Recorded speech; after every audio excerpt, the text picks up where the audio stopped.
if I'm good enough for you, good enough for you, baby. Yeah, yeah. Tell me what you want, please. Tell me what you need. Tell me if I'm good enough for you, good enough for you, baby. But girl, tell me what you want, please. Tell me what you need. Tell me if I'm good enough for you, good enough for you, baby. Yeah, yeah. Tell me what you want, please. Tell me what you need. Tell me if I'm good enough for you, good enough for you, baby. Tell me what you want, please. Tell me what you need. Tell me if I'm good enough for you, good enough for you, baby. Tell me what you want, please. Tell me what you need. Tell me if I'm good enough for you, good enough for you, baby. Tell me what you want, please. Tell me what you need. Tell me if I'm good enough for you, good enough for you, baby. Yeah, yeah. Tell me what you want, please. Tell me what you need. Tell me if I'm good enough for you, good enough for you, baby. But girl, tell me what you want, please. Tell me what you need. Tell me if I'm good enough for you, good enough for you, baby. Yeah, yeah. Tell me what you want, please. Tell me what you need. Tell me if I'm good enough for you, good enough for you, baby. Yes, if you tell me, I will tell them that tell me is on. Did somebody say tell me? Then tell me about it. Tell me with host Carlisle Powell. There are talk shows, and then there is Tell Me, your very credible source for information. Join us every Thursday night. You certainly won't be disappointed. Alongside Dr. Kelvin Daly. Panic and fear, uncertainty that is compounded by a leadership that appears unprepared, uncertain, and indecisive in dealing with the coronavirus pandemic. And Tulu Weeks. Until God gets a hold of our premier's life and transform him, he will go from bad to worse. We are tired of playing politics. We need to see policies that will change the life of people, especially those of us in the diaspora. Tell me. Carlisle, I want all you in Nevis rally for change. Every Thursday at 8 p.m., you can be a part of this conversation by calling 669-7312. That's 869-669-7312. Also available on WhatsApp or from the diaspora 917-460-2187. Every Thursday night from 8 to 10 p.m. with host Carlisle Powell on 2020 Vision Radio and Facebook. Do you know what you're drinking? If you are drinking plastic bottled water, chances are you're consuming plastic contaminants, BPA, and other hormone-disrupting chemicals you cannot see with your naked eye. Those empty plastic bottles take up to 450 years to decompose. In the meantime, plastic bottles are polluting the environment. They are dangerous to the planet and our health. The safer solution is to acquire your own Kangen alkaline water filtration system, and you'll never have to buy toxic bottled water again. Help save the planet and drink clean water for less than the price you'll pay for acid plastic bottled water over the next few years. The Kangen technology is the world's most popular, most acquired water immunizer. For more information, you can call or WhatsApp us on 917-207-1307. That's 917-207-1307. Change your water, change your life. Pico, the way to go for residential, commercial, and industrial wiring, data, security, UPS, and generator installation. When you need electrical work done now, done right, done at an affordable price, contact Pinney's Electrical Company. Call or WhatsApp 665-1916 or email pico_1166@yahoo.com. Pico, the way to go.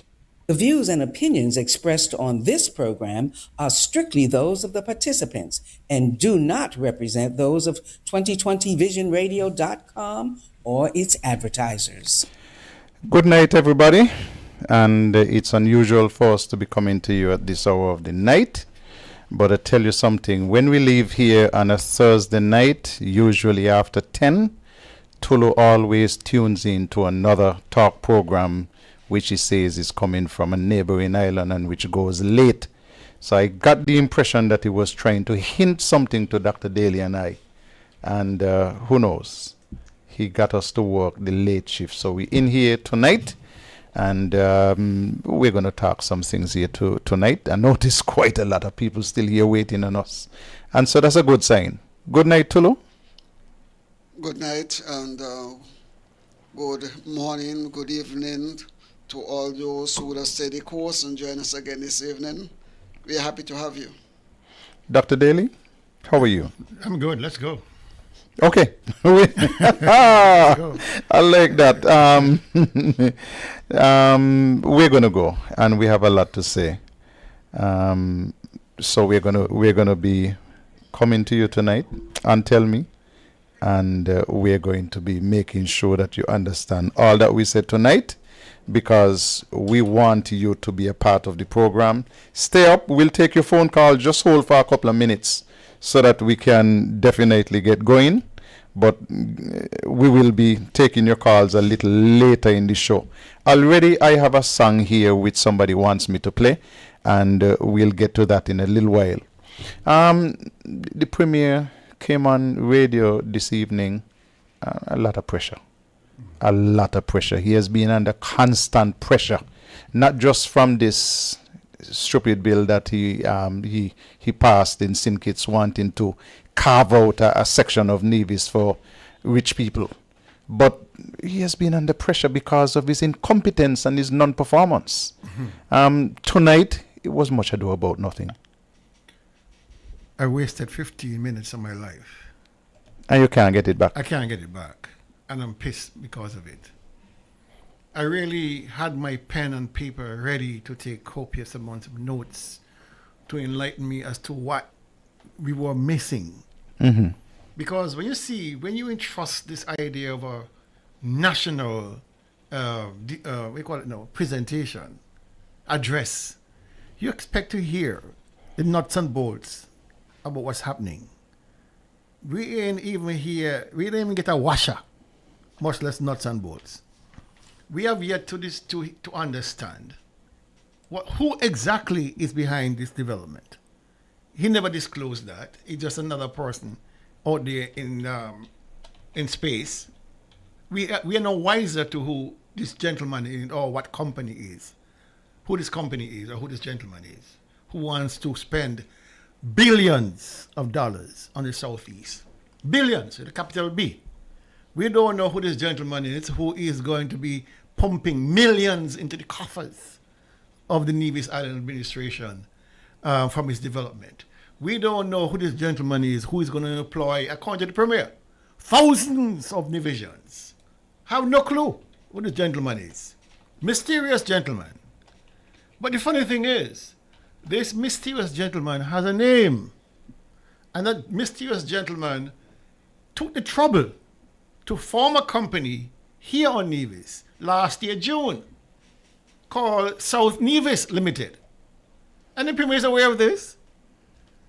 So we know the owner of South Nevis Limited is a gentleman by the name of Olivier Jensens.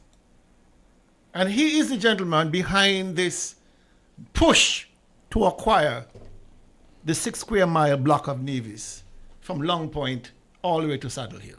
We know that. Why is it that the Premier feels that he can come on here on national address and skirt around that issue of the ownership of that property?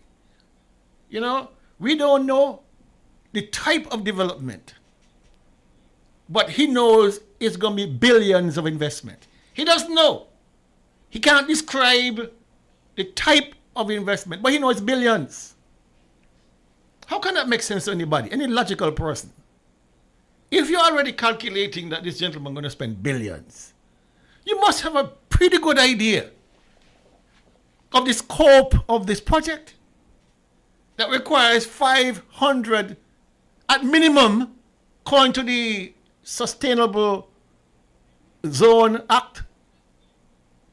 At minimum 500 acres. You don't know.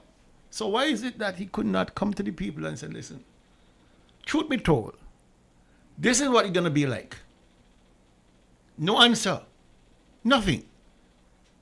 Then he come around talking about people picking on his wife. His wife is a legitimate person. You have exposed your wife, Mr. Brantley. It is you who have exposed your wife to possible criminal litigation. You, nobody else but you.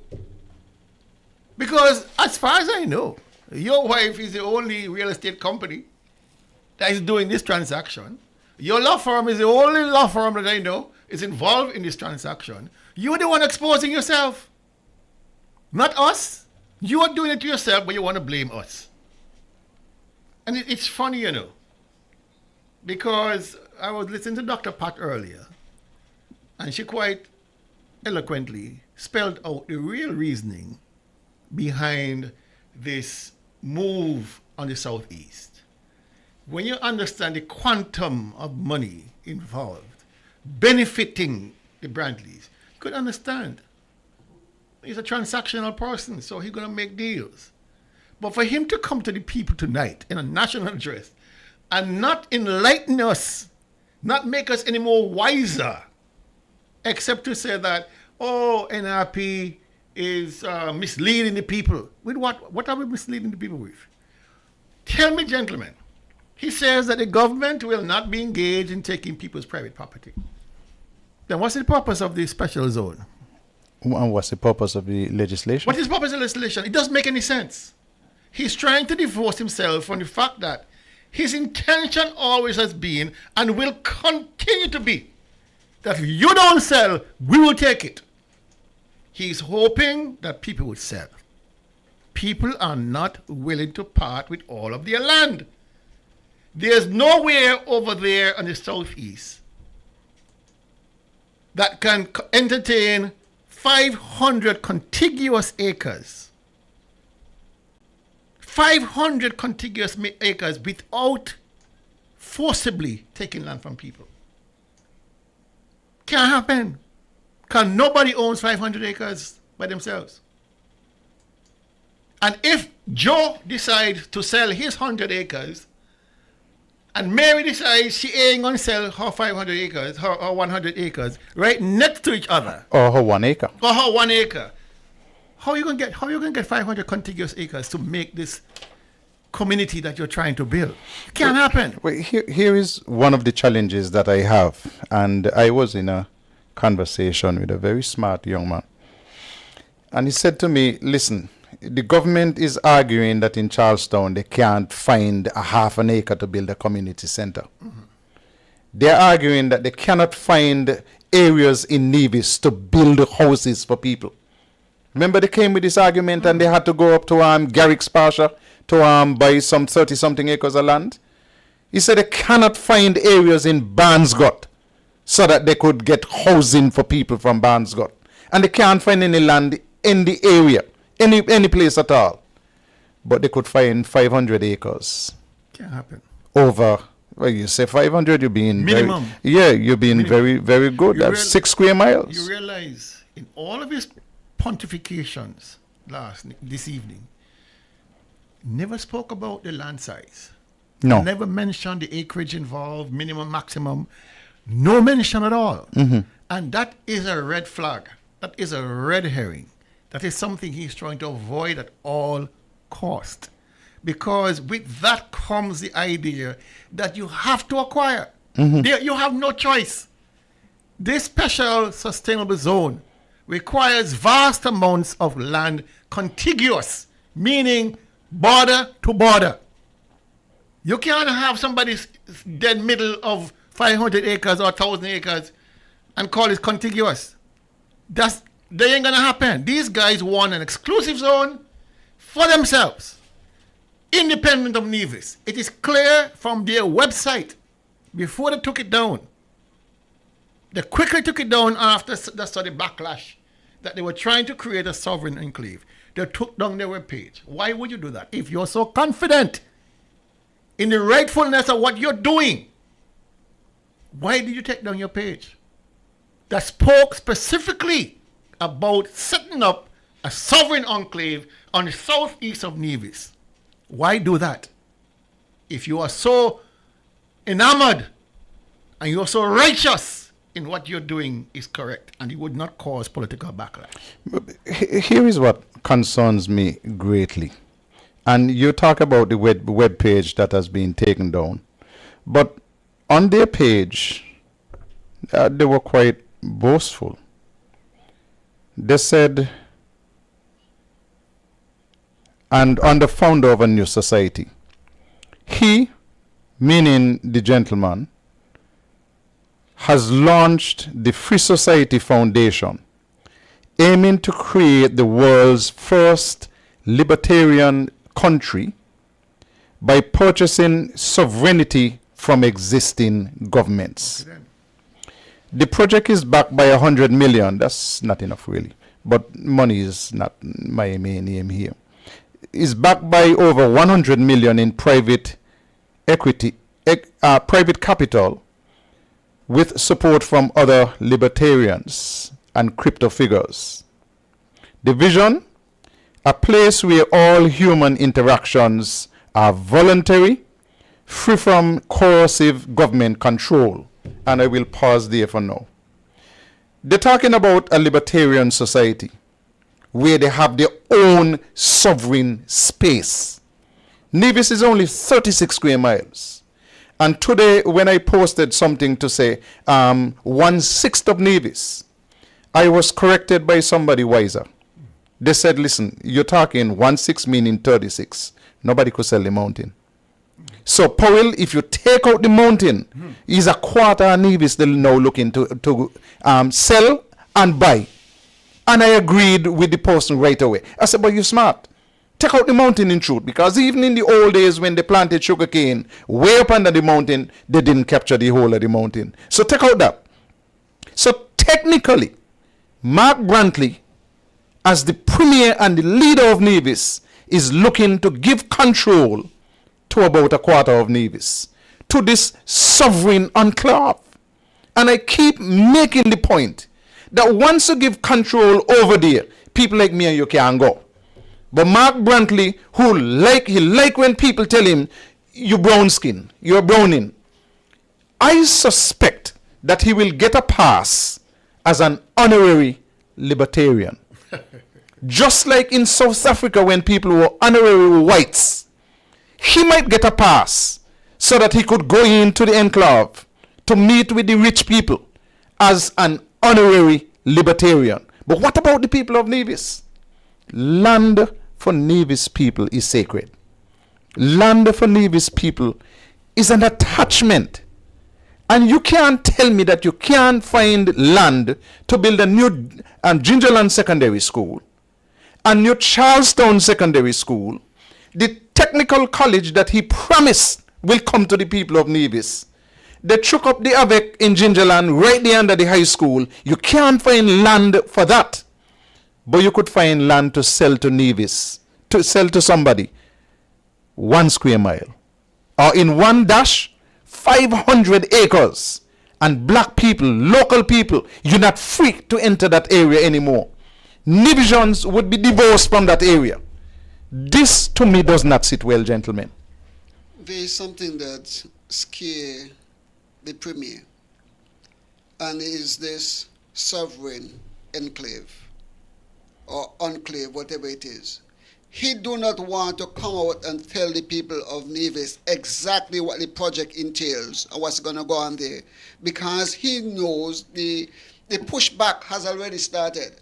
When the people of Nevis understand that their lands will be taken or bought off, and then they will be excluded from that portion of their country for ever and ever. He knows that doesn't sit with the people. And so he wants to bring that in through the back door to catch people off guard.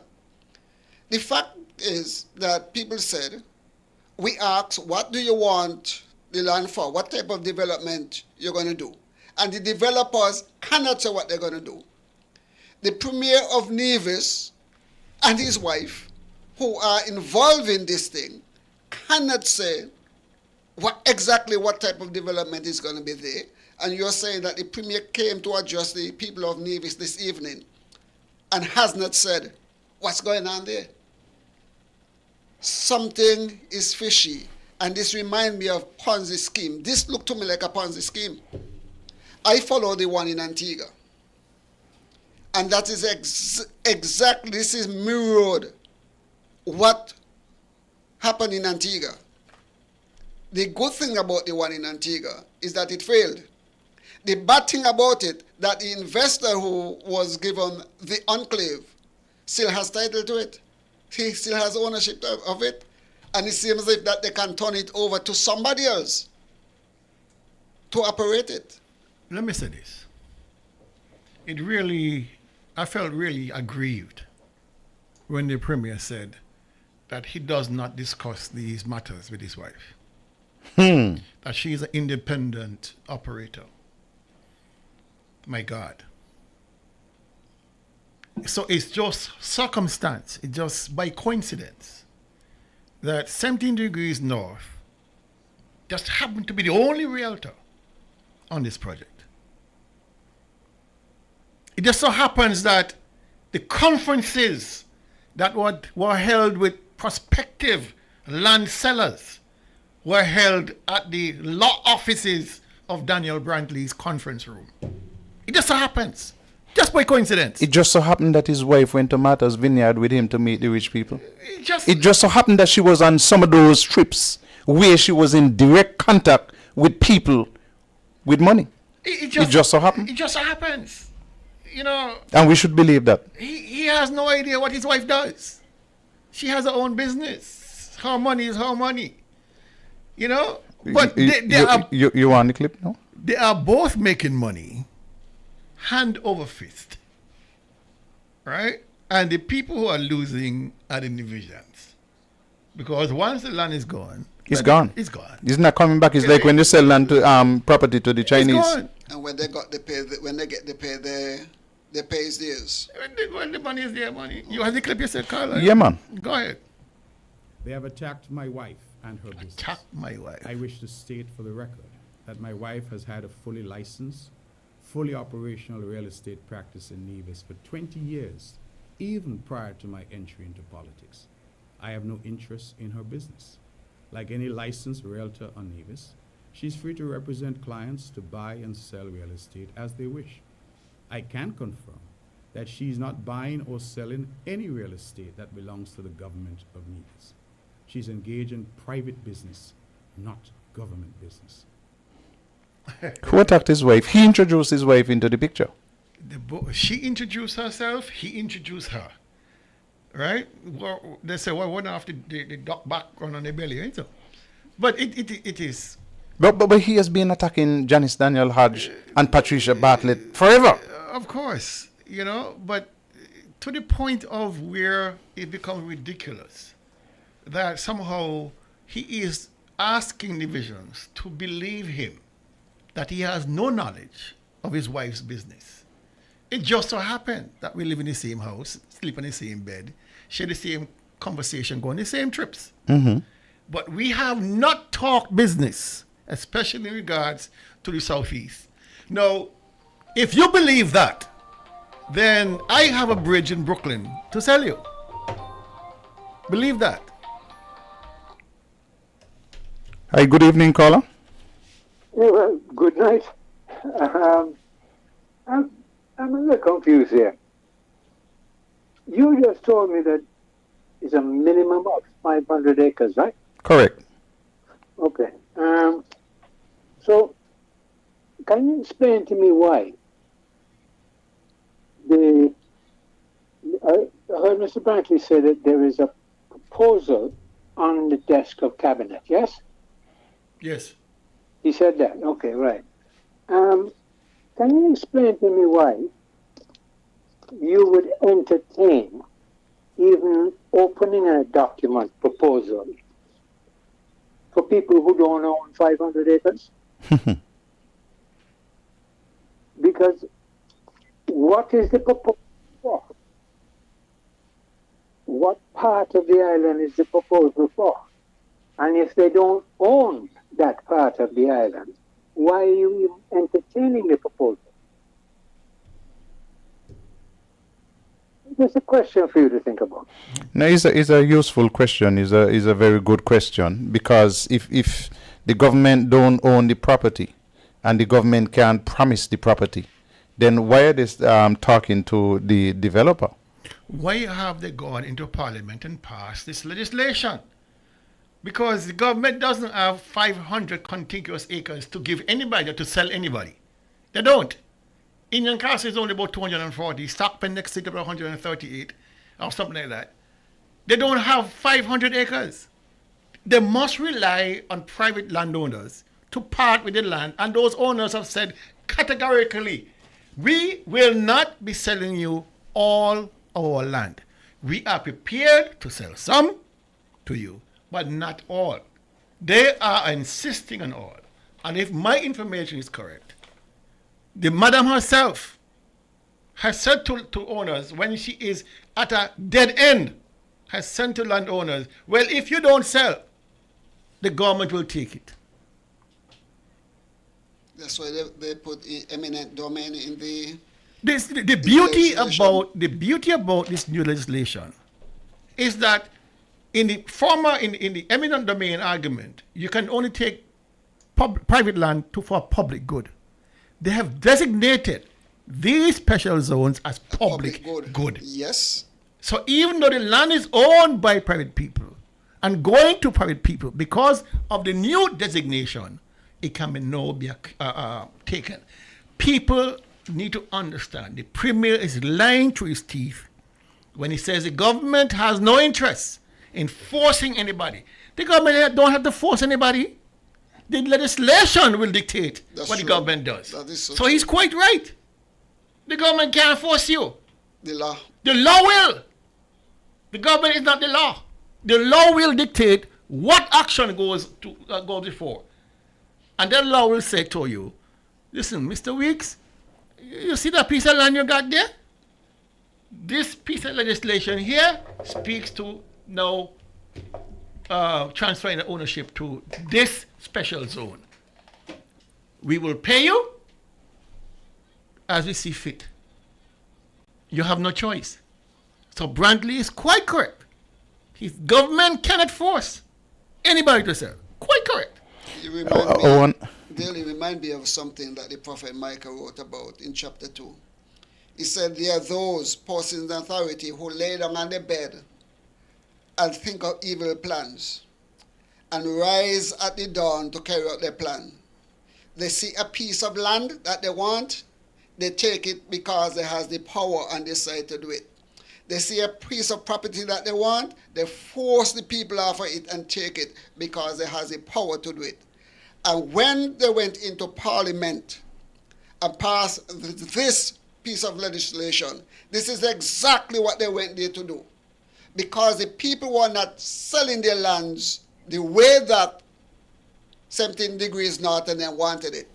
They went and make sure that this piece of legislation is there, Dr. Daly, that the power is on their side, it lays on their side, so they can take it at will and do whatever they want to do. This is exactly what the Prophet spoke about. I want to get to the next point, but even before I got there, I have to reflect that Mark says he's not involved in his wife's business. She's not involved in his. He said they have a healthy relationship, a very healthy relationship. There are not many couples in Nevis or in the world where they're doing an important piece of business. Millions. Millions. You know, I mean, millions to come to the family. And you want to tell me that you don't have any discussions on those matters and they have a healthy relationship? Man, I tell you already, if you believe that, I have a bridge that goes from Lower Manhattan to Brooklyn. I want to sell it to you. It's called the Brooklyn Bridge. I want to sell it to you. Well, here is what one person said to me, and I'm not saying this about them, but one person said to me, well, if two people in love doing that kind of business and they're not telling one another about it, she got a boyfriend, he got a girlfriend, and they're telling the keeper. I'm not saying this about them. I'm just telling you what somebody said. But I will make that point and leave it there. Even before we continue, let me look for my neighbor Astro.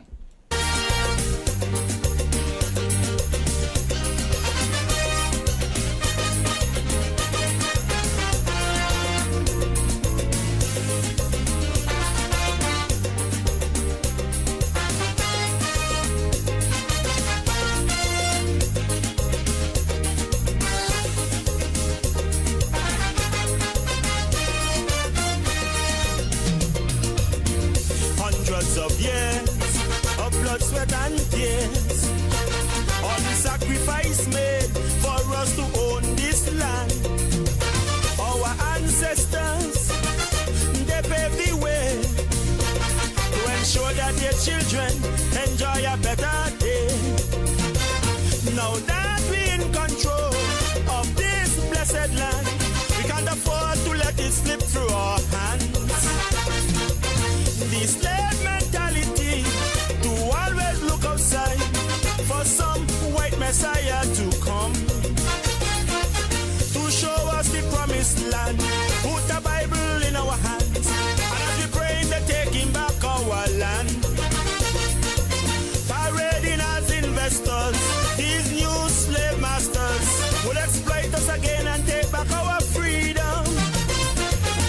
They're coming back again to fool us again with shiny gifts and packages to entice us again. They're coming back again. They're coming to reclaim and regain our little piece of the rock, what we have remained.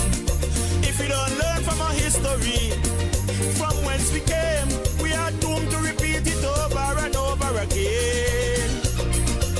And our founding fathers' struggle would all be in vain if we sell out our birthright and lose our land overnight. From our past of bitterness and pain, it's still land that we have remained. They would pay any price to gain. That's why they coming back again.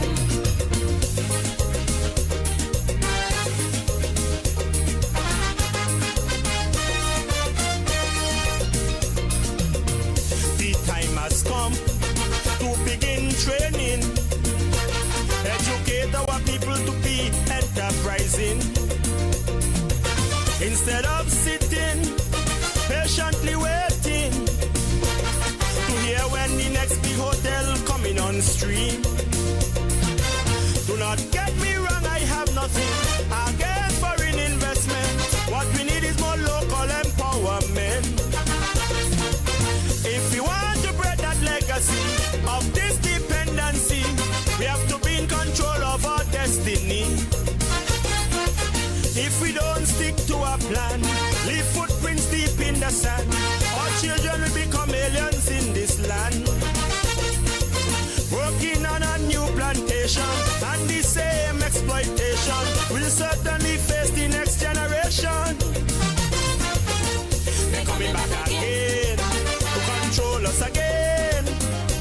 Some pirate investors will rob us again. They're coming back again. They're coming to reclaim and regain all the land that remain from the sugar cane. They're coming back with a different name, singing the same old refrain, and we dance to their music over and over again. And our founding fathers' struggle would go down the drain if we sell out our birthright and lose our land overnight. From our past of bitterness and pain, it's still land that we have remained. They would pay any price to gain. That's why they coming back again.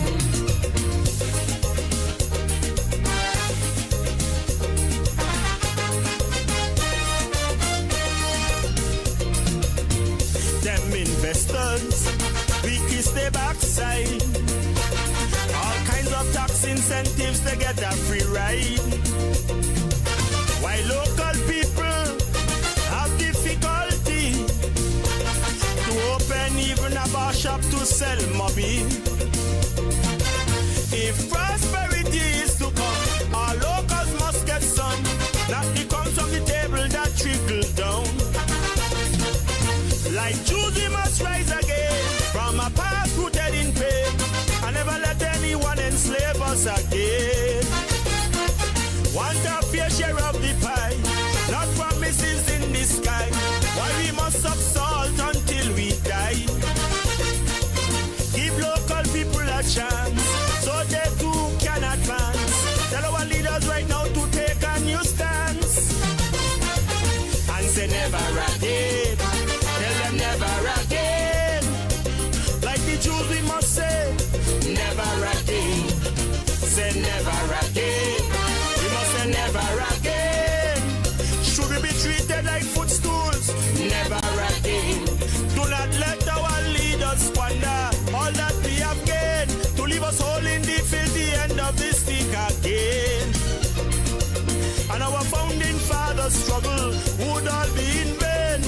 we sell out our birthright and lose our land overnight. Come and pass a bitterness and pain is the land that we have remained. They would pay any price to gain. We must stand firm and say never again.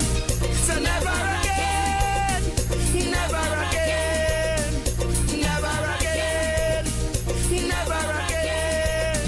So never again, never again, never again. Gentlemen, if my memory serves me right, King Astro won the crown with that way back in 2006. Very prophetic. King Astro is my neighbor up the road. King Astro, I want you to send that in a WhatsApp message to the Premier. Because Mark Brantley, the Premier of Nevis, is the one who is bringing the pirates back. And Astro is saying they're coming back again. But he don't want them never ever again. I mean, how can Mark look at himself and see that he's trained to accommodate some investor to come in here to set up a city within a city? They're setting up something where if it goes well for them, the laws of Nevis don't mean nothing to them. Do not apply. Don't apply to them. He said tonight that, listen, don't bother with the people who talking and making noise about the sea. The fishermen will be able to fish. Nobody's stopping them. So why give them a lease on the seabed? That's the question. And why not describe the extent of the lease? Exactly. How far out and how much of the coastline is involved. But, you know, Astro is quite right, and we've been harping on this for a while, because he's a pie in the sky. Beads and glass beads and mirrors, they come trying to fool us again. Because he is Brantley and his broadcast this evening, talking about thousands of jobs. You know, these are the kind of stick and carrot kind of ideas that you put this carrot out in front and the mule follows the carrot but never reaching it. All right? And so he's making all these promises told to him by the same investors, the same pirates that Astro sang about, who telling him, listen, tell them, as I'm telling you, that we're going to be employing thousands of people. We are going to be investing billions of dollars. We are going to be creating millions for the treasury. Pirates. That's what they come with. You remember what was said of Christopher Harbour? When Christopher Harbour became Christopher Harbour? Same thing. Oh, we're going to generate $17 billion. We're going to employ all this multitude of people. It's going to be the epicenter of development on St. Kitts. How long ago was this? They had to be rescued the other day. The government keep having to rescue Christopher Harbour. The soul of the marina. All we got from Christopher Harbour is debt. Or in social security. Or in Skelec. Or in water. I mean, or in National Bank. Or in SIDF. Where is the vision for that we can emulate from Christopher Harbour? Where's the $17 billion that the government said Christopher Harbour will generate? We have lost hundreds of millions of dollars in Christopher Harbour. The government has had to wipe off interest payments for Christopher Harbour. This new government here, Dr. Drew, in 2022 had to wipe off millions in debt for Christopher Harbour. So when they come talking about this, oh, you know, this is the Shangri-La, this is this is where we need to go. This is a game changer. Game changer for who? For who? For who is benefiting Africa. Very good question. But you know what is interested as I listen to this song? Not only that I want the artists to send it to the Premier, I want the artist to voice it publicly to the Premier on his shows and wherever and with us, and say to the Premier that I am not in favor of this. This is wrong. You are selling out our country or giving back our country to the pirates for a little bit of shingling here and shingling there. The people of Nevis are going to get the shingling. We know that the Premier's wife is going to made off like, let's say, like bandits. Mm-hmm. No, by the time this is over, whatever happened for Nevis, by the time this is over, they are going to be filthy, filthy rich off of this. And the people of Nevis going to be getting a little shingling, if there'll be any shingling. Because I know the one in Antigua, the person who was dealing it up, they were going to bring in basically all the skilled workers. The laborers out of Antigua will be getting the laboring work. All the skilled workers will be coming in from coming into the country. This very same thing is going to happen here. That's the same thing about Nevis plantation with all the concessions, right? I saw the concession list, gentlemen. Okay. For which one? For Nisbet. Mm-hmm. And if they are saying this is the pivot point for development of Nevis, could you imagine what they're going to get? The only thing Nisbet didn't get is automatic rain. Automatic rain. So when they look up, rain fell. Yeah. Nisbet got everything. Everything. Everything. Listen, folks listening, if you couldn't imagine it as a business person, Nisbet got it. If the wireless demand concessions wise, if you're a business person, Nisbet got it. So you could imagine what would be extended to the sovereign enclave, which will be allowed to have their own port. You know what I'm telling people? In the legislation, it speaks to we are going to be allowed to have our own border control, our own port. Yes. The legislation speaks to that. Brantley didn't talk about that. This is a war as a city within a city. Mm-hmm. He does not want to say it because it doesn't sound right. But it's a fact. They should give it a name so that they don't put a stamp that says they were in Nevis, because they should secede when they get it, secede from Nevis. Because they can leave from their own port. Exactly. They don't have to declare anything to us. And the funny thing is, the legislation also speaks to the fact that if through some level of conflict you have, right, with those people, you as a government, the NIA, have to defend them. Yeah. You're required to defend them. If you get in conflict with the purchasers of the land, you have to go to Miami to declare your interest. And the premier going to look at us as divisions and say to us in a national address, all is well. It's a good deal. Do not listen to those Kunamuna fellas down there and tell me. Do not listen to Alvan Brown and all the other people who are defending the sovereignty of Nevis. We are moving into independence number 42 this coming month. Matter of fact, the celebration started since August 1st. We are moving into Independence and Heroes Day, talking about the sovereignty of our country. And giving it away.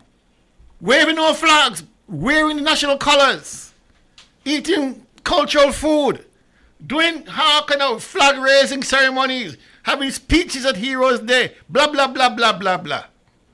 What the hell does that mean? What does all that symbolism mean when, as Astro rightly said, they're coming again, and we are the ones who are facilitating them to come and take. Our leadership in this country, both in St. Kitts and in Nevis, are facilitating Christopher Columbus' re-emergence. Sure. Gentlemen, let me play this next clip and then we can discuss it.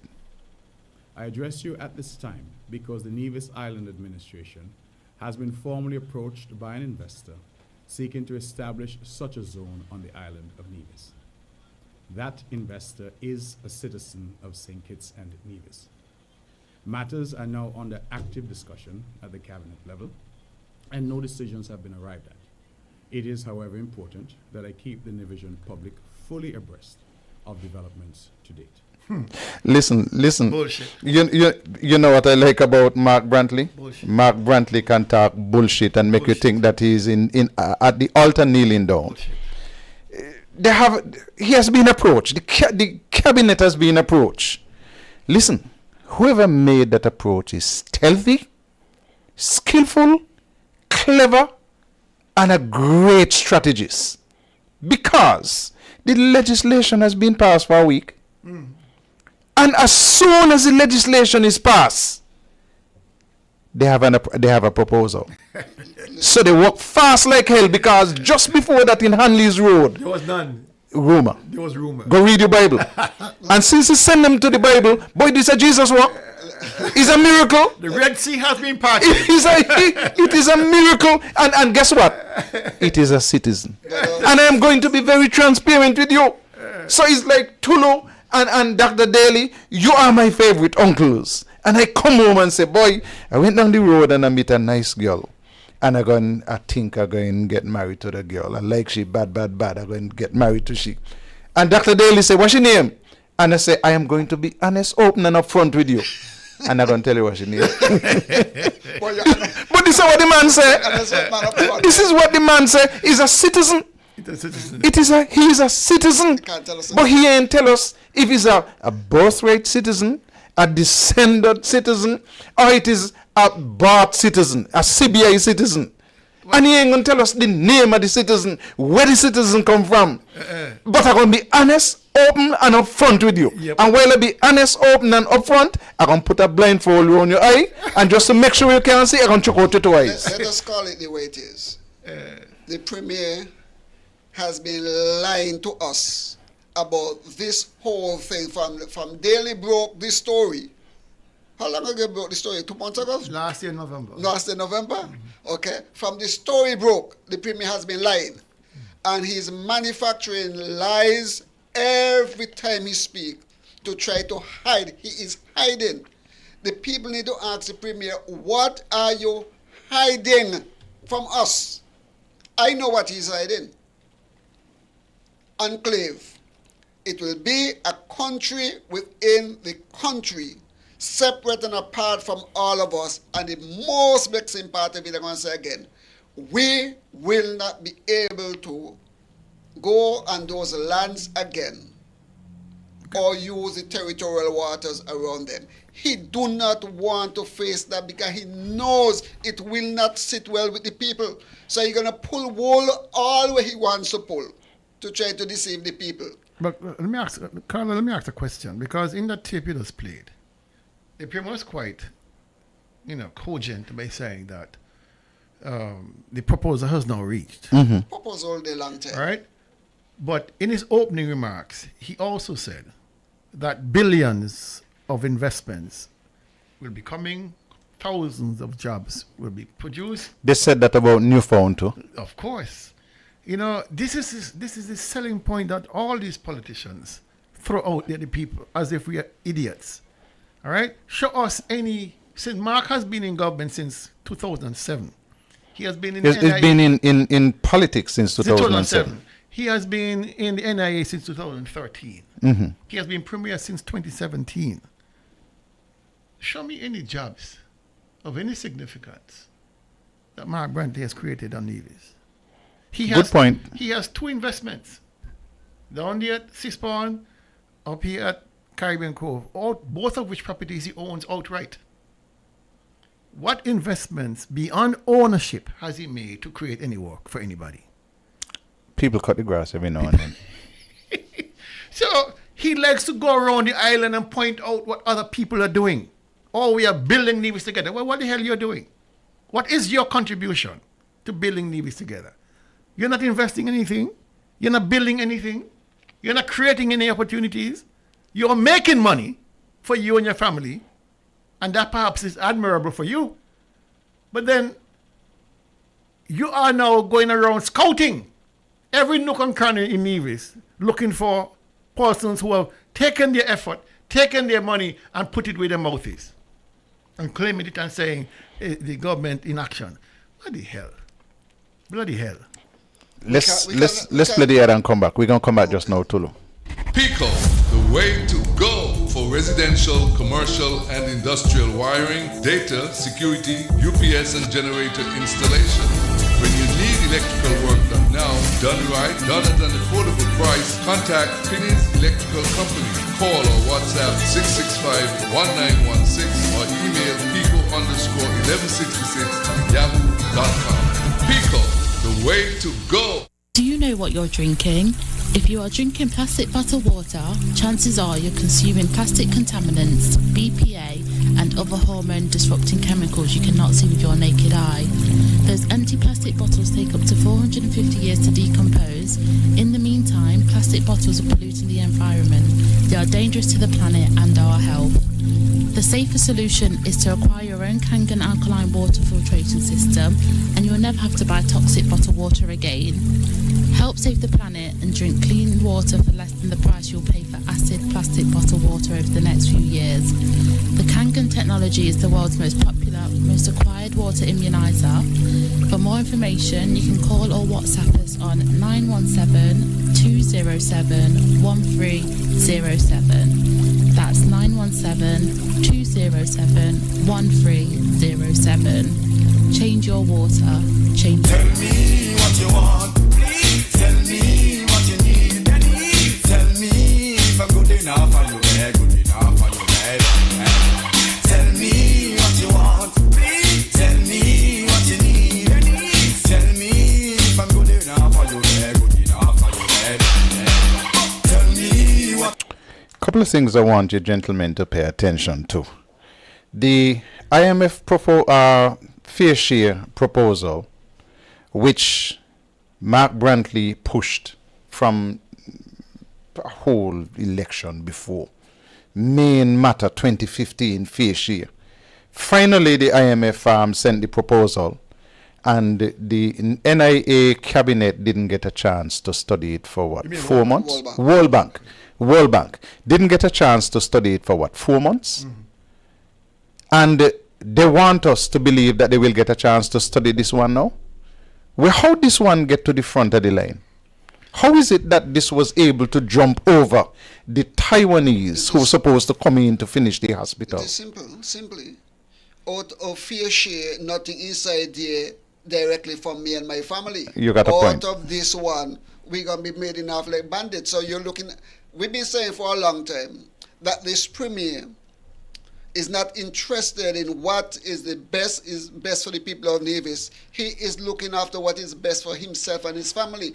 And if it hasn't been clear, he has made it abundantly clear. And I think Pat and Daly on Saturday and Pat this evening, when they broke down the figures that these people stand to walk away with. It's all about the numbers. Whether this project succeeds or it fails, they are set. So he hasn't found the time to say to Prime Minister Drew, we're ready with the fair share. We're ready to come to have discussions with you. But he has found the time to say, listen, let's go with this proposal. Well, let us go back to Dr.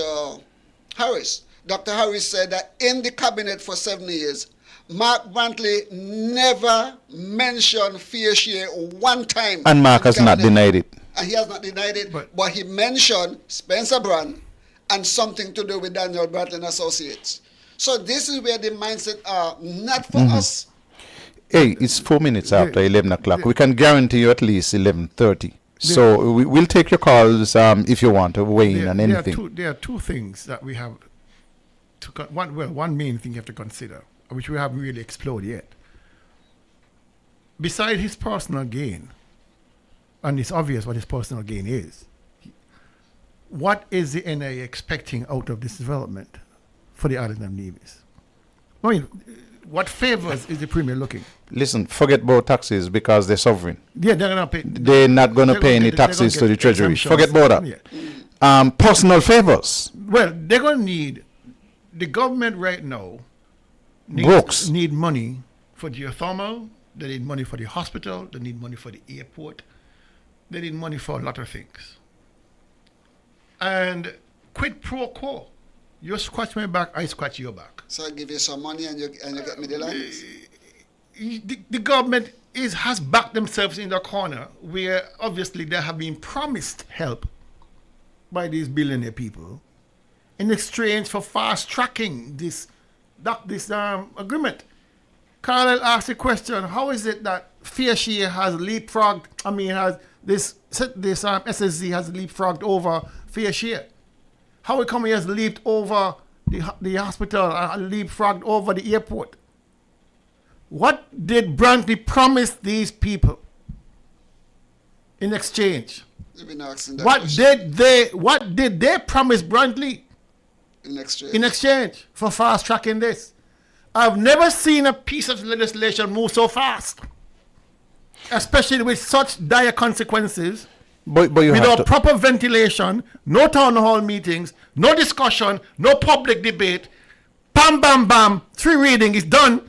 How can this be possible with something this critical in our development history? Dr. Daly, that's easy. It can happen. It did happen. And most things like this will happen. Why? Because it is the first time in the history of the Federation of St. Kitts Nevis, and go further back before we became independent. First time since we had the St. Kitts Nevis Anguilla, and then St. Kitts and Nevis, is the first time that the opposition and the federal government are in bed together. Listen, not just in bed together, naked. In bed together. Naked. Naked. Visions of lock, stock, and barrel. Mark Brantley is cruising up to the Prime Minister, and the Prime Minister holding out his hand saying, come. He may be holding out something else. I tell you, I've never in the history of the Federation of St. Kitts Nevis, and going back before, because I was here before it was a federation, and never seen the government and the opposition so cozy. Just before we went the break, I was going to say that we cannot let Dr. Joe off the Nobody's letting me off your hook. Dr. Joe is just as bad as the Premier of Nevis to go into the Parliament and rush through this bill, knowing fully well what would be the consequences for the people of Nevis. He knew exactly what the intentions were. And rather than saying to the Premier, no, I love the people of Nevis, I want them to have the same privilege like the people of St. Kitts, and this is not the right way to go, the proper way to go. He went ahead and rushed it through upon us. All of them are a bunch of devious, nasty, wicked, self-centered, bad-minded, whatever adjective you want to put, but there's no good in none of them. And the fact is, all of them need to go. Dr. Ju started his run about good governance. Where is the good governance when he threw this thing with such dire consequences on the people of Nevis without discussing it with the people of Nevis or giving it to us and give us a chance to discuss it? No, they want to take it. Let me read something from the document again.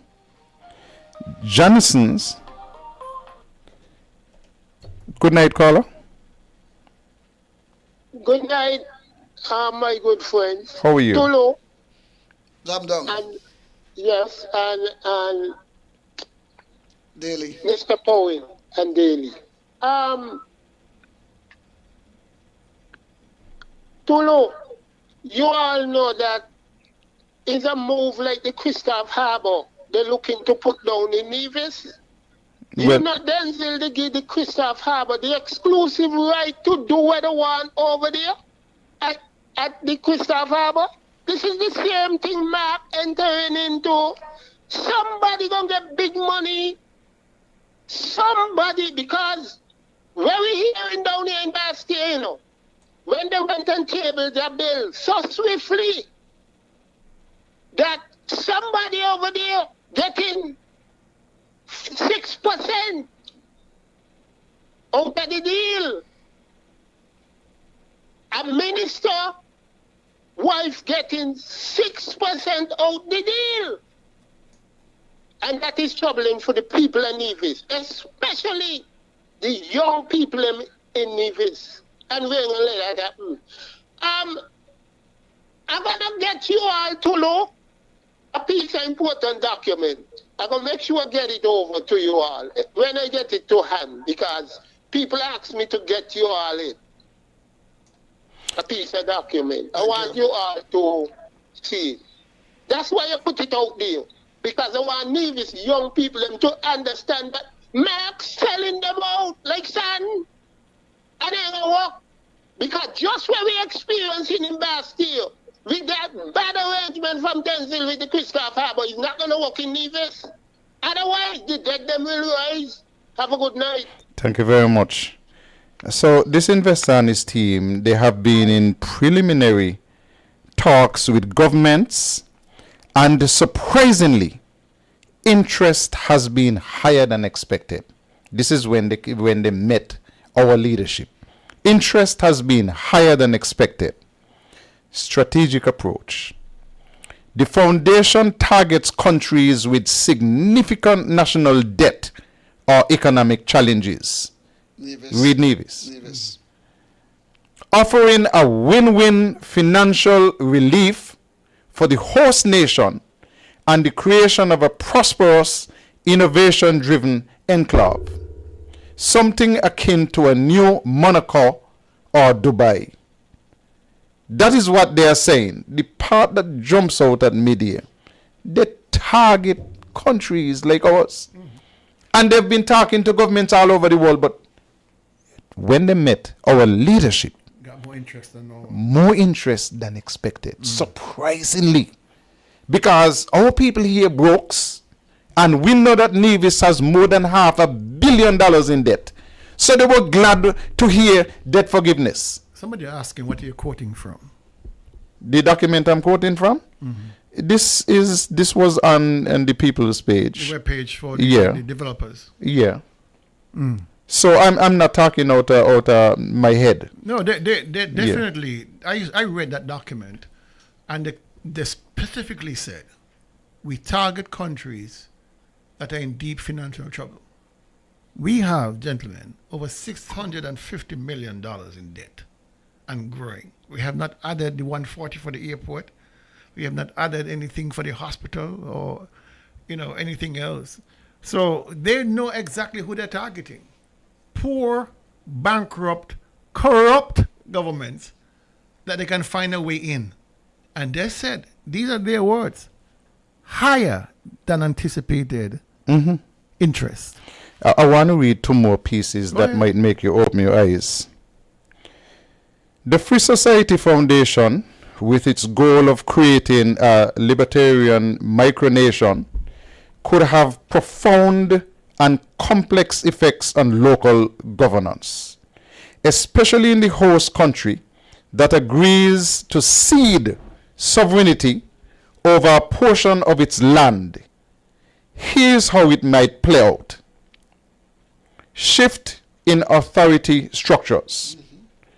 The host government would relinquish control over a designated area, meaning relinquish control over local laws, taxes, and enforcement. They would be replaced by the Free Society's voluntary governance model. True. Let me read that again. The host government, meaning Nevis, I think it's two, but I'm from Nevis, I'm paying a particular attention to Nevis. The host government would relinquish control over a designated area, meaning that area over there we're talking about the 6 square miles. That means relinquishing control over local laws. The laws of the Federation don't have any effect on these people and their particular area. True. Taxes, don't tell them nothing about inland revenue and them kind of things. Them not concerned about that. It's not apply to them. More than likely, all the vehicles, if they got to come to town for any reason, gonna have diplomatic plates. They not pay no road tax. Taxes don't apply to them. They would, and the enforcement of the laws. Kill somebody over there? Them kill somebody over there, nobody go over there, go investigate. They do their own enforcement of the laws. And those would be replaced by the Free Society's voluntary government model. The idea of selling sovereignty could spark national debates about identity, autonomy, and governance ethics. That's why we're here. That's why we're talking to you. Because the debates have been sparked. It may also inspire civil society movements advocating for more local control or alternative government methods. I'm not interested in all of that. This is one Nevis. And we're fighting for the island of Nevis. You come here, let me tell you, just like a former Prime Minister of Australia, you come here, you don't like our laws, you're free to go back where you come from. You come here, you don't like our tax models, and you don't want to pay no taxes, you're free to go back where you come from. You come here, and you don't like how we enforce our legislation, you're free to go back where you come from. You're free to live here among us. But you don't like the way we do things, you're free to go back. The host country would need to navigate international law, treaties, and domestic constitutional limits to formalize such an arrangement. So they're telling us what we got to do for them. Local government bodies might face legal ambiguities around borders, citizenship, and service programs.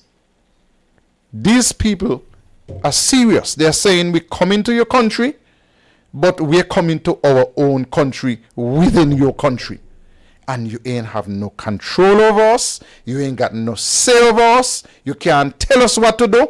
We are here, keep out of our business. So as far as they're concerned, that whole stretch of Nevis would be a libertarian state. And like I asked the question, maybe our premier will be an honorary libertarian, so he could come and go as he feel like. I want a passport too. Good night, Carla. Good night, Carla. How are you? And your panelists. Carla, I don't know if you listen to the same broadcast by Mr. Brantley as me. Because from what I understand, these people supplying their own power supply, their own water. So why we are going into debt now with Geothermal? I don't know if you all heard that. Man, you ain't see the spin. They might be, they supply their own. That is what they want you to think. But they might be getting the cheap geothermal over there from us. We get the cost. I don't think he said they're going to supply their own electricity and their own water. I guess they might get their own dock. They wouldn't have to use the road in Charlestown to get there. They have their own society. They have their own helicopter pad that they have to, you know. I mean, it's a shame to see that this kind of thing is going to happen in Nevis. Good night. Thank you very much, Carla. But saying that they're going to have their own electricity and water and what's not, he is again doubling down and saying to us, the people of Nevis, that they will be cut off from the rest of us. They will not be a part of us. So what the Premier is saying to the Nevis people, understand this loud and clear. These people are going to be on their own, separate and apart from you. Do you when you Colonel, you used to be the Minister of Communications and Works, right? Mm-hmm. Yeah. I own a piece of land. Do I own the water under the land? No. Okay. So these people... because the government in Nevis, we have wells and private property. Okay. I know the answer. And we extract. I know the answer. You're not allowed to own any mineral resource on your land. Water included. All right? And other countries have different rules. But here in Nevis, you don't do that. So when the Premier says that these people are going to be providing their own water, they own it. So you're telling us then that the laws that apply to divisions, where they cannot own water, the water belongs to the people.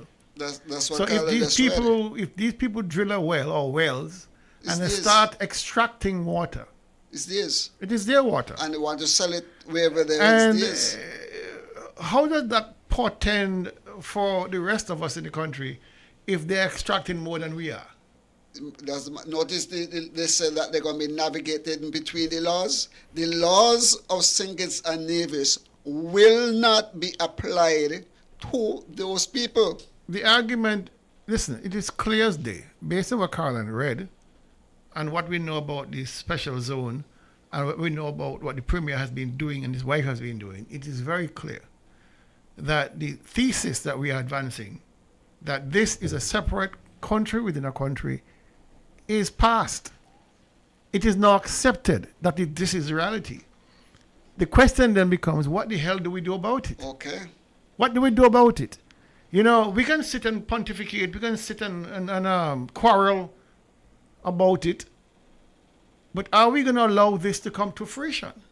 As Nevisians, as patriots of this country, are we willing to sit down, lap our legs, and let Brantley ruin this country for all of us because of his sheer greed and incompetence? So, beyond recognizing that we have a problem, what solutions do we have? What solutions are on the table? Change your government.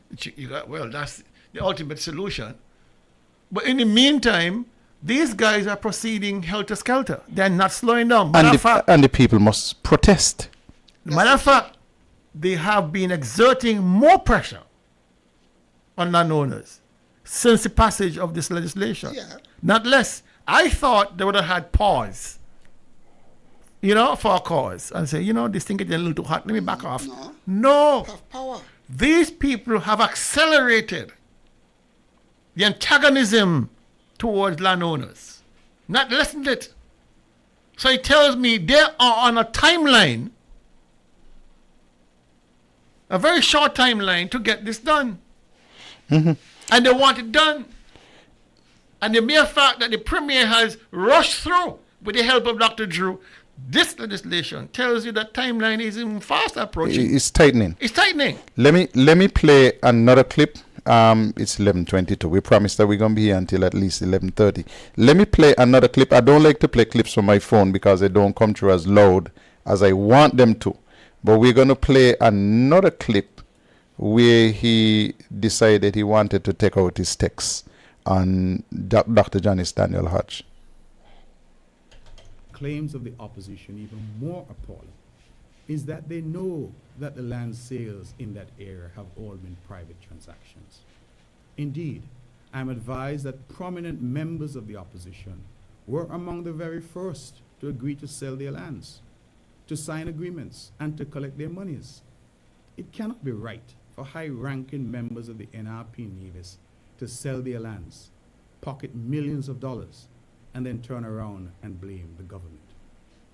I have heard the recent public utterances of the leader of the NRP, Dr. Janice Daniel-Hodge, and I wish to place on record that the leader of the NRP is one of two executors of the estate of her late father. She is a main beneficiary of the estate's lands in the south of Nevis. She was among the very first to sell her land for this proposed development and pocket her money. Dr. Daniel-Hodge cannot sell her land and pocket millions, then turn around and tell Nevisians that the sale of the same lands by them is wrong. So you are not to benefit from your land, but Janice and her family are to benefit from their land.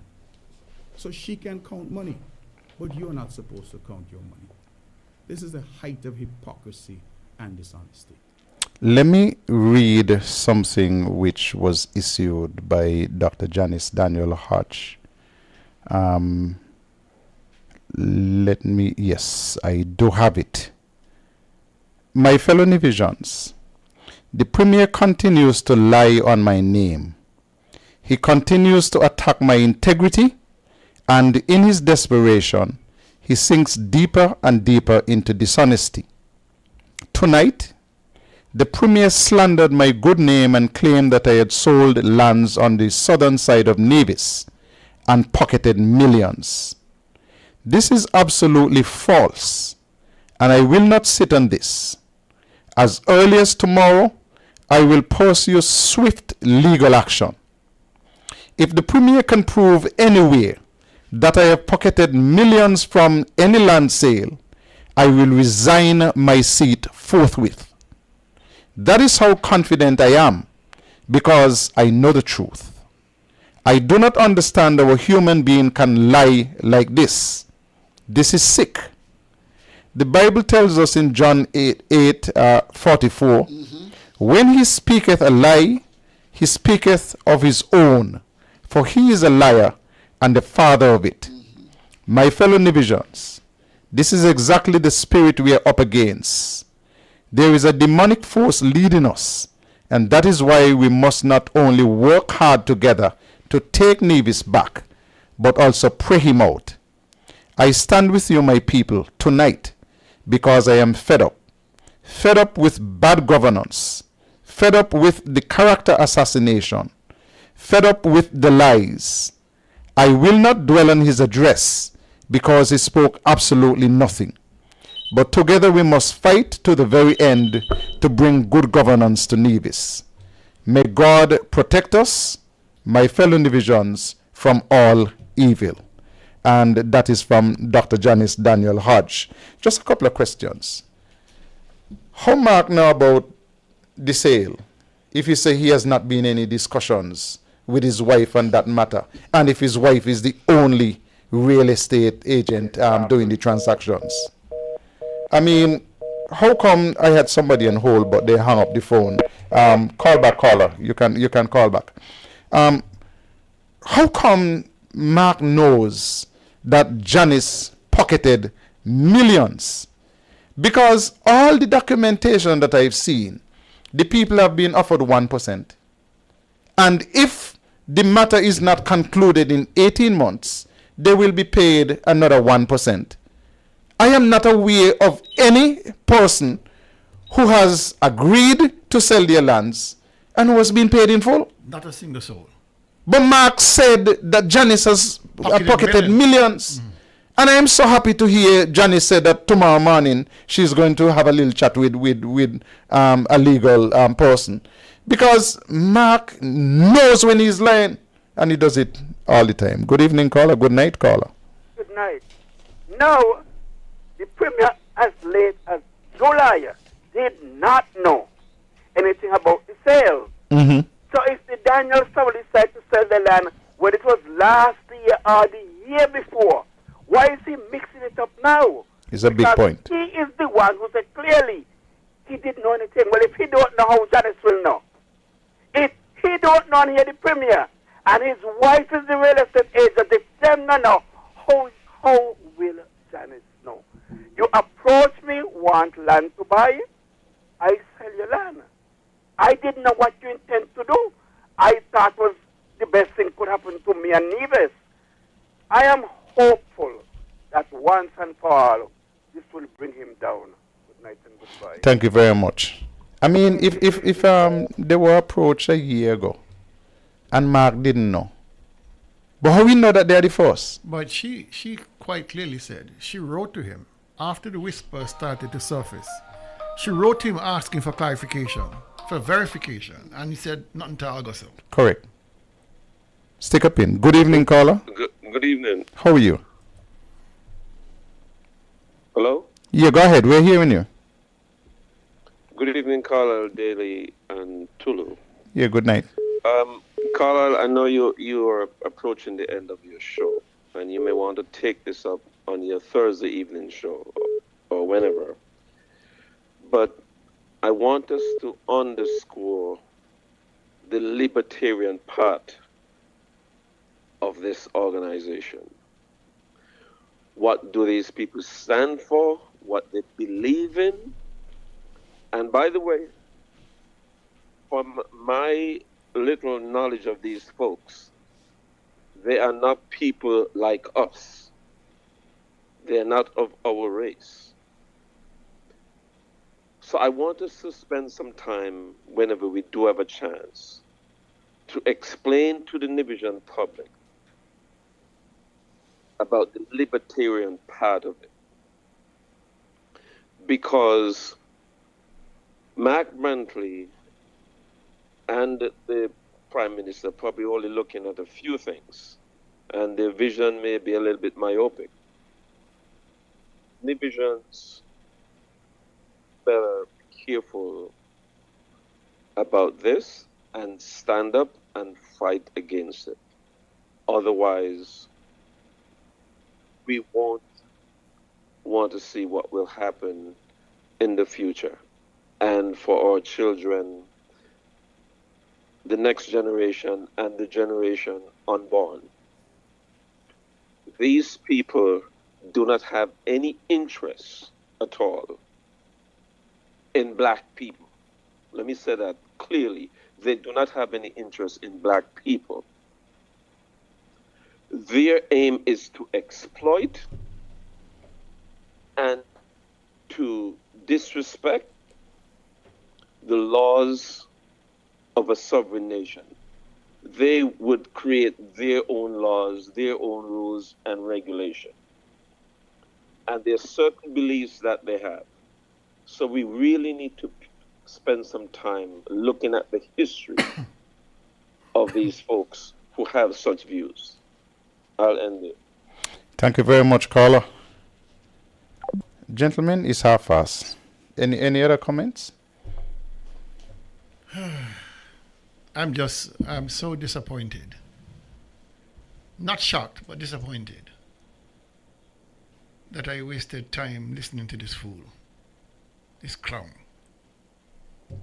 Because for a national address to have significance. Lauren say you must go to midnight.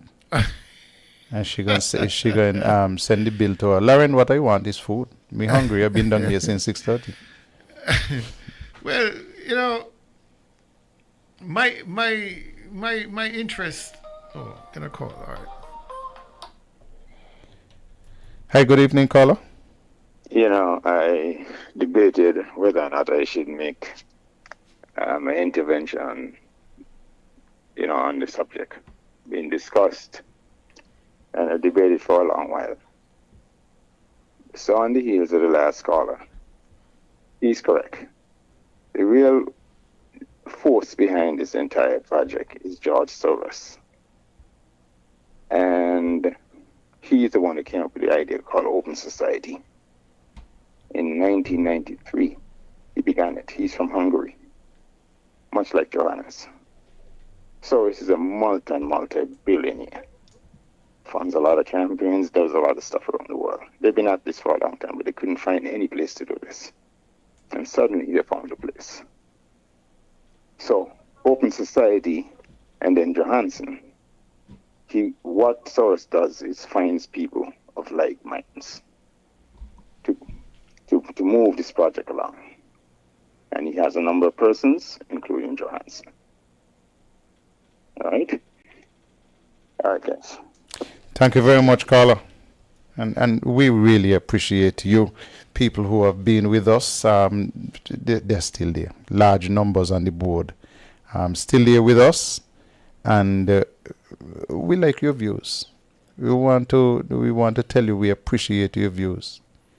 Somebody was making the point that they didn't get the request from Nevis. They just spoke about the consent. I've not spent a lot of time on that because that is an easy fix. All they would say is, okay, all right, Nevis now send us a request.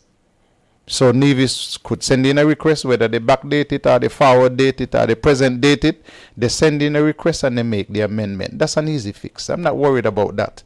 What I'm worried about is Mark Brantley and his government giving up hard fought for powers in the Constitution, just rolling back those powers and saying people fought hard for them, we don't want them, I take them back. Good evening, good night, caller. Good night, Carlisle. How are you tonight? Tulu, and good night, Dr. Daly. Good night. I cannot believe I've allowed myself to stay up this late at night. Because, quite frankly, what we listened to earlier tonight, it's not worth it. I keep hearing people saying they're disappointed. I am not. I wasn't expected anything less than what we got there tonight. It was an effort to pull shame off of their face. It was an effort to say that they're saying something because we made enough noise as to what was happening. And you guys, by the way, you guys have done an excellent job of keeping us abreast with this information. Thank you so much. Now, when you hide behind Facebook and YouTube and whatever else to say, and by the way, not even NTV brought this speech live tonight. You serious? I am serious. I keep asking myself, what has happened to NTV? Because every time something important is happening and I flip on there to look at it, it's not on there. They didn't have it on. Anyway, let me get back to this. This was just a show of what I don't know. A show because they had nothing to tell. They've already shown themselves. They've already shown what they're made of, what foolishness this is, where they want to take the people of Nevis. And I am praying that the people of Nevis wake up before it gets too late, because this is serious business. One of the things is that we heard tonight was that, this investment was from a citizen of Sincus Nevis. We all know they're not citizens of Sincus Nevis. They have come in here with their money and buy it. But they're not really citizens of Sincus Nevis. So don't come to St. Nevis people and talk to us like we're stupid. Carla, that enrages me, huh? Don't talk to me like I'm foolish. You're talking nonsense. And you expect us to continue to believe your foolishness. The one joy of this evening is to read what Janice Daniel-Hodge put out. And I can't wait for tomorrow morning to come, because it's time for this nonsense to stop. But let me go back to that. It wasn't done right in the first place, and as the old people say, what's gone bad a morning can't come good at night. Okay? Nevis people were disrespected to the highest level by not being informed on a matter as delicate as this is before it was taken to the House in St. Kitts. That's the first big problem out of this. Having done that, then they had the opportunity in town hall meetings. What did they do in town hall meetings? They decided to make the person who's inquiring look foolish by saying, it's just a rumor and it's this and it's that. I mean, Nevis people are bright people, Carlisle. Nevis people are bright people, and we have a head on our shoulders. All of this foolishness have to stop. We can't, and I tell you something, huh? You see those Libertarian or whoever those people are? They're coming here for one reason. One of the things that was said tonight is that the country of Sincus Nevis would be the first country to get involved in an arrangement like this. Well, those people already did their homework and know who foolish people they're coming here to talk to and what they can get away with. And so that's why they chose Sincus Nevis. It's not because these people are so bright. They know they have their plan. They know exactly what they have planned. And it frightens me, because what I want to know is, what is the next step? What if this happens to come to pass? What is the next step? What are we going to have to sit here and endure on our island that we call home, that our parents fought hard for, worked hard for, and to leave a little something for us? This is probably one of the few islands in the Caribbean where local people own the lands and the beaches. Local Nevis people. Not nobody that come in here with a CBI, a little bit of money, and buy the citizenship. What is it? I mean, this man is going to go down in record of being the first to bring Nevis people to their knees. Right. We can't allow that to happen. We can't allow that to happen. What foolishness is this we're listening to? So disappointed? I wasn't disappointed at all. I don't have any expectation that idiots can bring me something with any substance.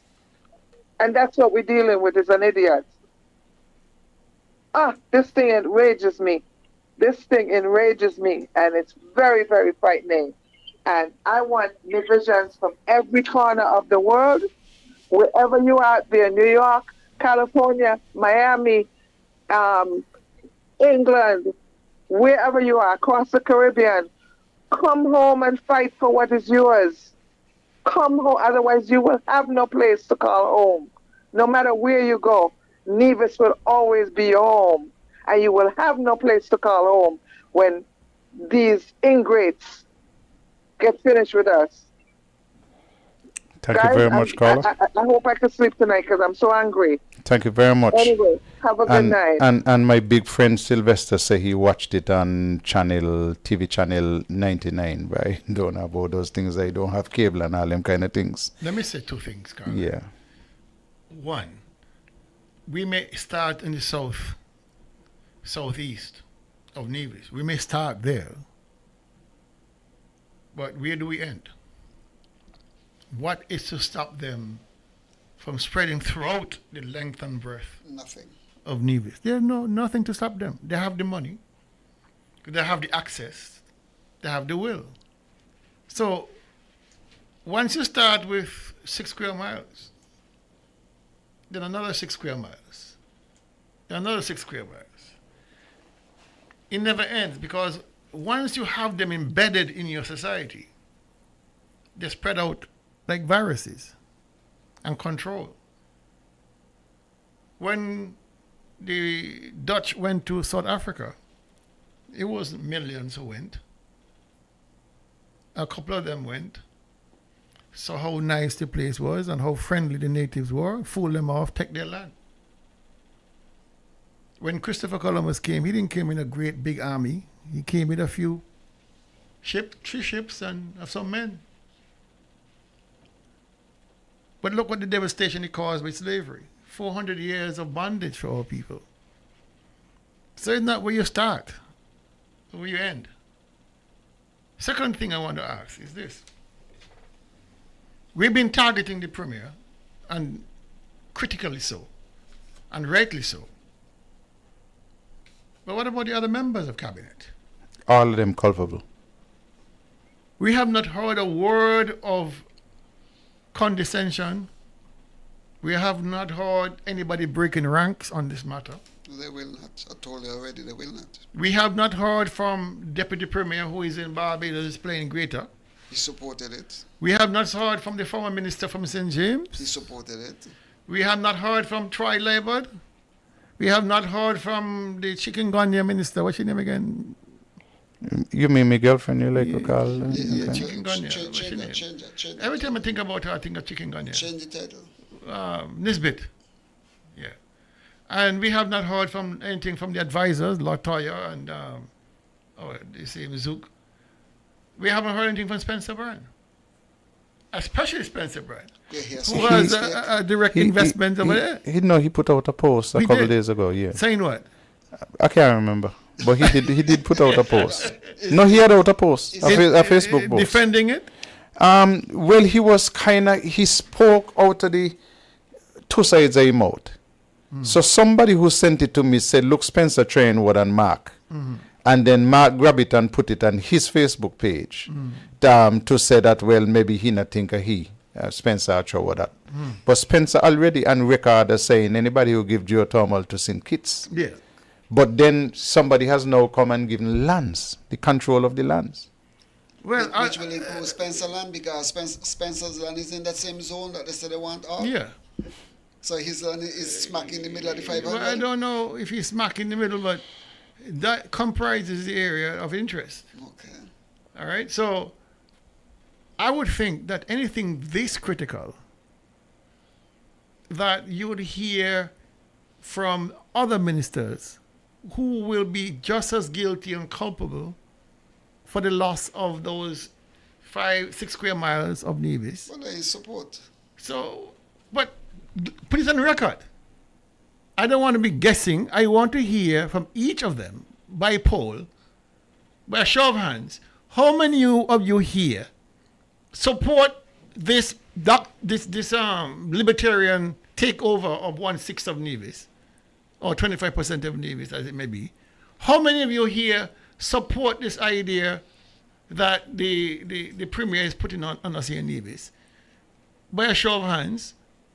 I mean, if you are, especially those who are elected by the people, like Spencer is elected, he has a duty to people in St. Paul's to be questioned on where he stands on this matter.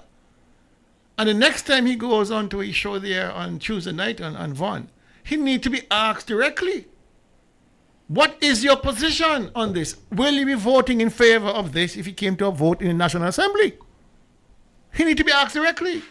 Where do you stand? In the NIA. In the NIA. Nevis Island You need Assembly. to have that record very clear. We know where they stand. No, you don't know. No, so well, anybody could ask for division when it comes to the vote. Yeah. Ask for division. In the parliament? Yeah, division. And let everybody put up their hand and say and show how they vote. To me, this is that important. Which side of history are you on?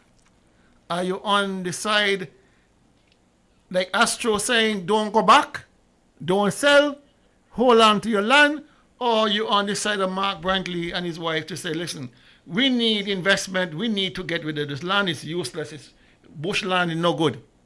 Which side are you on? And it needs to be very, very clear.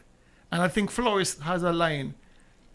I want to see how many they're going to come and ask me for their vote.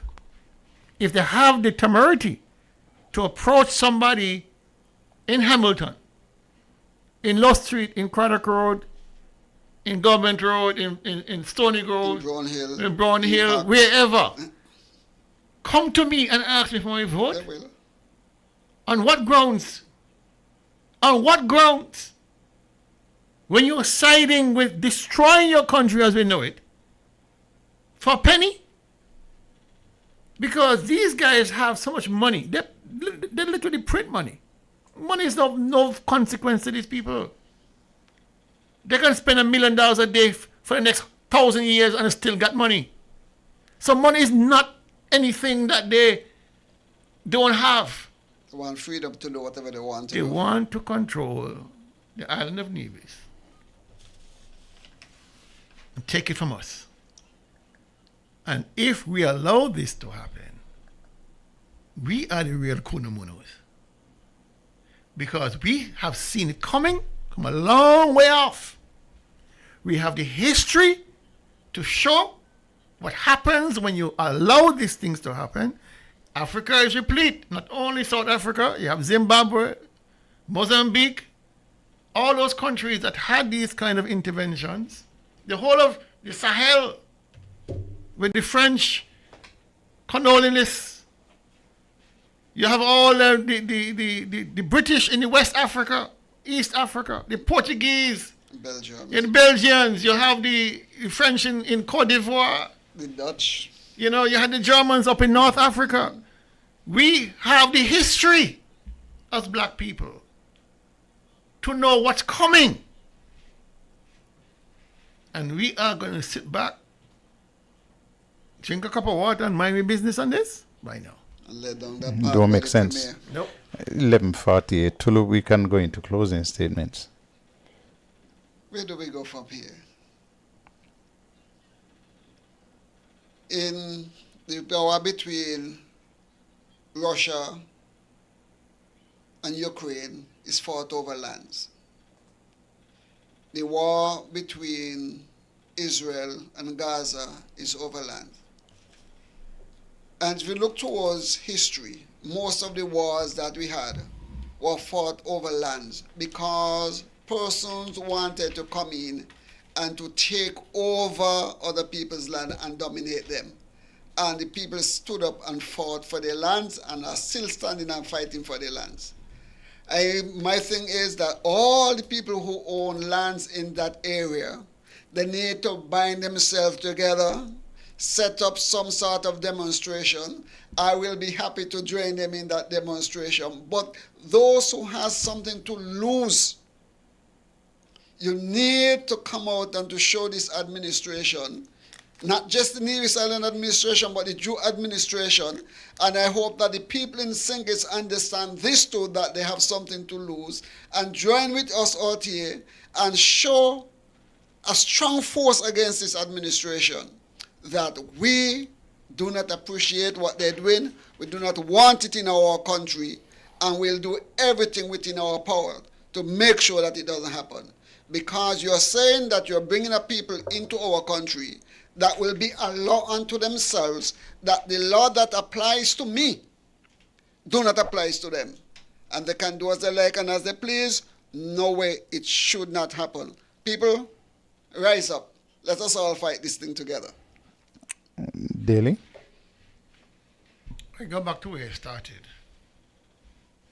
By recognizing that in a few weeks, we'll be celebrating a turning point in our history, which is our independence. September 19th is coming up. Heroes Day is coming up. And we must move beyond just the symbols of our sovereignty. We must actually love the idea of sovereignty. Not just wave flags and wear pretty clothes and eat cultural food. We must demonstrate to ourselves that sovereignty actually means something to us. That all those men and women who preceded us, who fought so hard to become our national heroes, to become our forefathers, who made this country what it is, we must honor them. Because we must believe that the sacrifices they made meant something. And many sacrifices were made. Blood was spilled. People lost everything.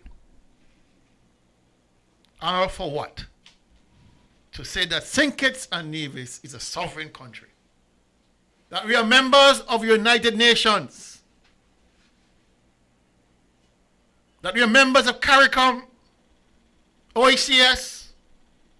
We have membership in many organizations throughout the world because we count. And what is transpiring on the horizon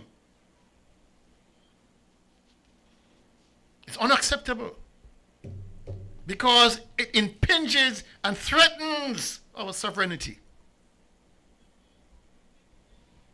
Mr. Prime Minister, Mr. Deputy Prime Minister, and all those members in the federal cabinet, all those in the federal parliament, all those in the NIA, all those in the Nevis Island Assembly, people have put their trust in you to safeguard our sovereignty, first and foremost. First and foremost, we were given a constitution that albeit needs remedying, but it's a constitution that guarantees us certain rights and privileges. It is not something that we can take lightly. And so when these occurrences happen, these blips in our history that threaten to walk us back, take us back down that road of enslavement, this time of mental slavery, economic slavery, political slavery, we have to say no. I will stand on the right side of history. I want Spencer Brand to get up and say, I am standing on the right side of history. I cannot go down that road. I want Troy Labard to get up and say, I am standing on the right side of history. I cannot follow the Premier into hell. And all the other ministers must put on record that they stand for sovereignty of Nevis, stand for sovereignty of St. Kitts and Nevis. Otherwise than that, they are traitors to this country. Treasonous traitors to this country. And I hope this message gets to them so they can do the right thing for once in their lives. Good night. God bless. Thank you very much. Well, from early morning, a certain young lady named Dillis made me start thinking about coming out and staying up tonight. And then another young fella named Marvin tonight convinced me that Dr. Daly was game and that he's sure that Tulu will be game if he don't have church. And here we are at midnight, just closing off another special edition of Tell Me.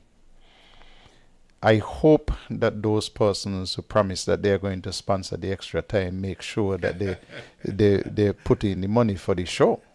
Otherwise, I'm going to have to pay for it myself, and I don't want the directors to say, boy, you went on there for 2 hours, give me the check. But our people are good people, and they normally will make sure that they keep their word. So, here is what I'm thinking. When we saw the government do the VIP at the Mondo track, we made a set of noise about the VIP. And then some people stopped talking. They did the VIP at the complex, people made noise. They did the VIP down at the village, and people made noise, and then they stopped. And it's only tonight that my son Alan said to me, Daddy, they were testing it out. Now they're doing a VIP for 500 acres. You understand? They were testing with the little smaller ones. They have a big VIP now where you cannot go because it is a libertarian society. And we are not libertarians. So we can't go. Mark and his wife might be able to go because they would get an honorary card so that they are honorary libertarians. So they could go, but we can't go. Because if nothing else, from the sale of the lands and the legal fees on the lands, they will make a couple pennies. And they will have more pennies than Daly and Tulu and me. So they would be able to go to that libertarian area. So how is it that Mark did not know about any proposal at the Hanley's Road Community Center meeting? But one thing with him is slick with his words. He said there is no formal proposal. I am told that this matter was on the cards since a year ago. People had been getting offers since a year ago. But he hid behind no formal proposal. It's the same thing he did with the airport when he was written to by the leader of the Nevis Reformation Party. No formal proposal. But Perez and his group had been in Nevis working for years. But no formal proposal. Because he liked to hide behind these technicalities. Anyway, how is it that this proposal was able to leapfrog and go to the front of the queue in front of what we have been expecting to hear about? Fair share. Fair share, that is what everybody wants to hear about. Tell us about fair share. The government in Nevis took months to discuss this in cabinet because they're always traveling all over the place, and that was not important. That is what they want us to believe. That is what they want us to believe. They have not yet come to us to give us details, full details about geothermal. Because Mark Brantley said that they had to buy land for geothermal. Whose land? How much land? What is the cost? That is not at the front of the queue. They promised 31 hotels in Nevis, including the one and only, which was to be in that very same area, including Amman, which became one and only. But that is not at the front of the queue. What about Northern Point, which is now supposed to be relocated to St. Thomas's? That is not at the front of the queue, but that was going to provide a whole portion of jobs in the tourism sector. That is not at the front of the queue. The airport expansion, how much land are they buying? From whom? At what price? That is not at the front of the queue. What about the hospital? The last we heard is that the Taiwanese were supposed to come in. Mind you, the airport supposed to be shovel ready. Shovel ready. That means they're ready to start.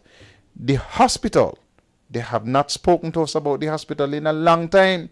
The hospital was supposed to be the project in 2025. But we are now in the latter part of 2025. And we have not heard a word about the hospital. And that is not at the front of the queue. But the sovereign enclave is at the front of the queue. Mind you, the Premier has made it abundantly clear that he is only interested in serious proposals. He's not interested in any rumor. And that Carlin Lawrence was wrong. She was just spreading rumors.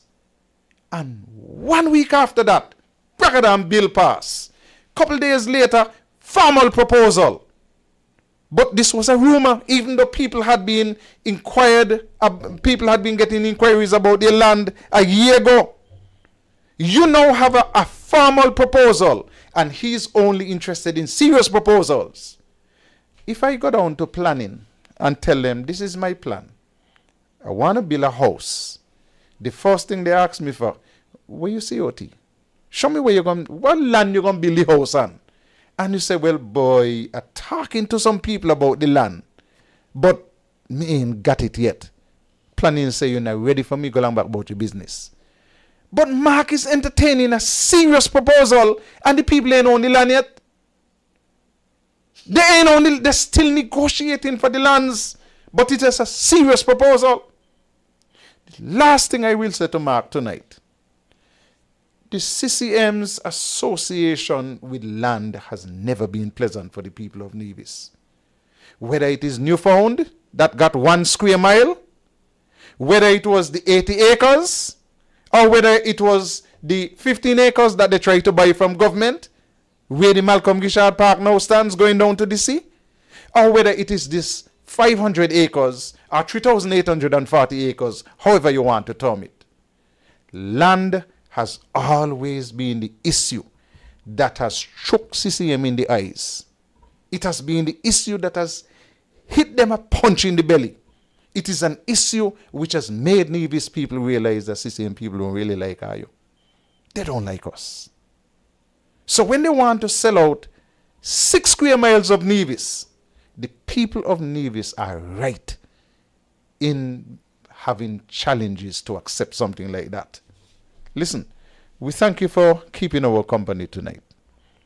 We want to make sure that you understand that however way this goes, the Premier, you're going to make money. He say he's not involved in his wife's business. His law firm going to make money. His wife's real estate company going to make money. Me not grudge him. I make all the money I want to make. But not by selling out Nevis. I'm going to see how you're here.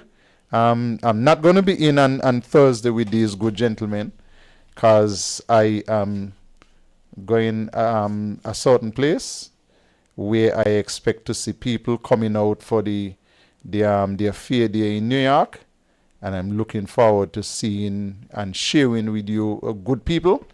In the meantime, I'll stay safe, and thanks again for being with us tonight for 2 hours at very short notice.